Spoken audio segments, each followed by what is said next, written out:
Right now at 10, hear what Vol fans have to say following yesterday's home opener in Neyland and the win against Austin Peay. And we're working our way down into a pretty calm night here in East Tennessee. Now I'll let you know what to expect as we get into the rest of the week, because we got a little bit of rain and also some real nice cool temperatures. Tomorrow is 9/11, and tonight we hear from first responders on the terrorist attacks in New York and what this day means to them. Live from Knoxville, you're watching Fox 43 News at 10. Hello and thanks for watching Fox 43 News at 10. I'm Caitlin Keenahan. New tonight, a weekend filled with excitement. Now Vol fans reflect on what happened yesterday at the game. Reporter Krista Lucas shares what some fans think the team could do better. Krista Lucas. Well, fans are looking forward to the third Saturday in September as the Vols will take on Florida on the road. Kickoff is set for Saturday night at 7 in Gainesville. The Vols are 2-0 on the season after their win Saturday against Austin Peay. As we mentioned, sports reporter Emily Ray Cochran looks at where Tennessee landed in the latest AP Top 25 poll. The Vols Thanks, Emily Ray. Well, it was a clear night across East Tennessee with temperatures dipping into the 60s. Meteorologist Tavian Whitehurst joining us now. Tavian, is it possible that we are really seeing 60s this evening? It is happening. We're getting to a fairly chilly night overall. It's going to be a nice sunny day. There will be a light little breeze coming through, Caitlin, and it's going to be a great start to the week. Well, thank you so much, Tavian. New tonight, an investigation is underway after a man was arrested for firing at his spouse today. This is according to the Loudoun County Sheriff's Office. They received a call in regard to a man who fired shots at his spouse and then barricaded himself in his home.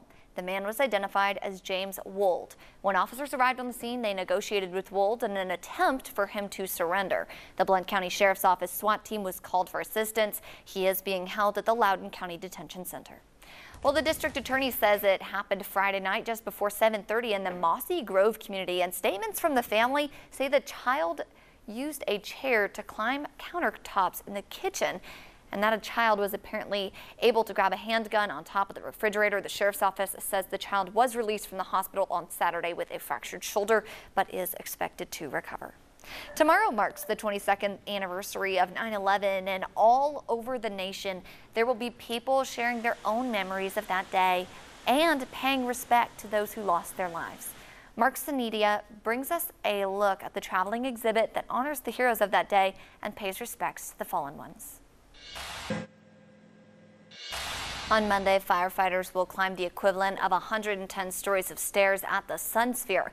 This is an annual event in Knoxville, and it honors the 300 first responders who lost their lives 22 years ago in New York during the World Trade Center attacks. The climb will start at 9:30 tomorrow morning.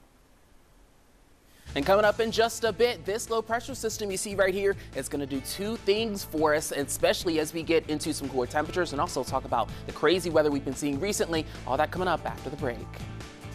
On Tuesday and Wednesday, when it comes to that rainfall, that's when we see the big drop in temperatures down to become a lot more comfortable as we get into the rest of the week. Then we're generally not looking at rain chances. You see a slight 20% on your Sunday because we do have the possibility of that high pressure breaking down, and depending on how that occurs, that's what could affect our rain chance getting into the weekend. But other than that, it's going to be a fantastic week. Tavian, it is blowing my mind that we're going to see 50s, low in 50s toward the end of the week. That is just crazy. I've been waiting on it. I know. Well, heat was one of the top stories this summer, speaking of, especially with July being one of the hottest recorded months in history.